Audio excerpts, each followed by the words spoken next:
আজি আমাৰ ৰেভিনিউ খাস আনিছা, খালি পাট্টাৰ মাটিত সোমাম আৰু তোমাক এদিন হলেও আমি এই খাস মাটিত ওলাই লৈ আহিম।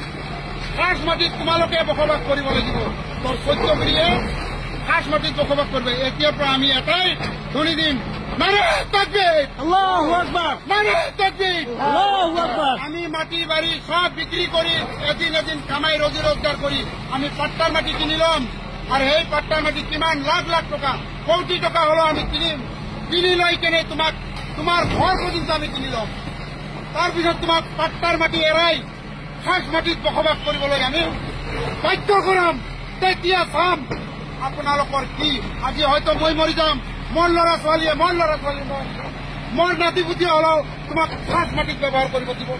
ইয়াৰ কাৰণে আমি বাধ্য হম, আমি বাধ্যতা কৰিম। আৰু জিআই প্ৰশাসন লগাই দি আমাৰ যিটো অত্যাচাৰ কৰি আছা, সৰু সৰু ল'ৰা ছোৱালী মাকৰ গাখীৰ খায়, নান্দৰ কুঁৱাৰ পানী দমকল গোটেইখিনি ভাঙি দি আছে, পানী খোৱা পৰ্যন্ত আপোনালোকে ব্যৱস্থা কৰি দিছে। পানী না যাতে খাব নোৱাৰে, মৰি যায় মানুহে, এইখিনিয়ে কৰো।